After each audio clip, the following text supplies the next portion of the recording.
Em nome do Pai, do Filho e do Espírito Santo. Amém. Amados irmãos e irmãs, é com muita alegria que nós estamos aqui para juntos estudar e meditar a primeira leitura que a igreja nos apresenta para esta quinta-feira da 10ª semana do Tempo Comum. Nesse dia a igreja também celebra a memória de Santo Antônio, porém as leituras elas não são alteradas, tá bom? Então a gente vai seguir aí o cronograma natural da liturgia. A primeira leitura se encontra lá no primeiro livro de Reis, capítulo 18, versículos de 41 até o 46, que diz assim: Naqueles dias Elias disse a Acabe: Sobe, come e bebe, porque já ouço o ruído de muita chuva. Enquanto Acabe subia para comer e beber, Elias subiu ao cume do Carmelo, prostou-se por terra e pôs o rosto entre os joelhos. E disse ao seu servo: Sobe e observa na direção do mar. Ele subiu, observou e disse: Não há nada. Elias disse-lhe de novo: Volta 7 vezes. A 7ª vez o servo disse: Eis que sobe do mar uma nuvem, pequena como a mão de um homem. Então Elias disse-lhe: Vai dizer a Acabe que prepare o carro e desça, para que a chuva não detenha. Nesse meio tempo, o céu cobriu-se de nuvens escuras. Soprou o vento e a chuva caiu torrencialmente. Acabe subiu para o seu carro e partiu para Jezrael. A mão do Senhor esteve sobre Elias, e ele, cingindo os rins, correu adiante de Acabe até a entrada de Jezrael. Vamos lá entender o contexto daqui. Você que tem acompanhado os vídeos aqui do canal, ou ao menos lido as leituras aí da liturgia, você deve lembrar que essa semana a liturgia nos apresentou como primeira leitura o momento em que Elias profetizou de que ia ter um tempo de seca naquela região. Só que o contexto bíblico vai mostrando que no final das contas o povo não enxergou que ele estava profetizando em nome de Deus, mas como se ele fosse alguém que estava amaldiçoando. Então ele começou a ser ainda mais perseguido. Vamos trazer para os tempos de hoje, né? Como alguém que solta praga, como alguém que deseja o mal. Inclusive, assim também muita gente pensa hoje.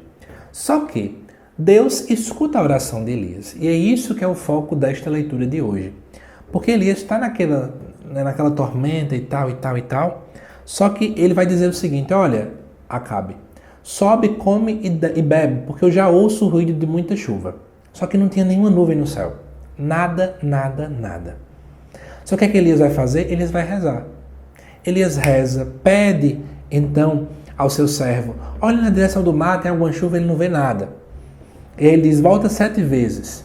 Então Elias vai rezando. 7 na Bíblia sempre simboliza o tempo perfeito, o tempo de Deus, e no tempo certo, aonde nada existia em evidência de chuva, Deus de fato então envia nuvens pesadas, com muita chuva mesmo, e chove torrencialmente naquela região. O que isso quer dizer pra gente? Às vezes, não tem nenhum sinal de que as promessas de Deus vão acontecer. Olhamos para a direita, olhamos para a esquerda, para os lados, e parece que aquilo que Deus prometeu que ia acontecer, não vai acontecer. Eu não vejo sinal, não vejo nenhum passo dado, nada. E o nosso coração começa a ficar amedrontado, o nosso coração começa a ficar tenso, o nosso coração muitas vezes começa a ficar fraco na fé. Mas aí esse texto aqui quer nos lembrar o seguinte: mesmo quando nenhum sinal aponte para a vontade de Deus, ela vai acontecer ainda. Mesmo que eu não veja, Deus permanece no controle. Mas a mim cabe fazer o quê? Aí a gente olha para Elias e vai ver.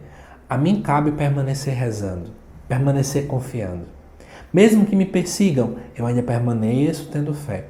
Em momento algum na leitura mostra que Elias, ao escutar seu servo dizer que o céu estava azul, sem nenhuma nuvem, que Elias quis voltar atrás. Mas pelo contrário, embora o céu estivesse azul, Elias continuava rezando. Embora nada manifestasse que a coisa ia dar certo, Elias ainda continuava confiando. Fé é isso.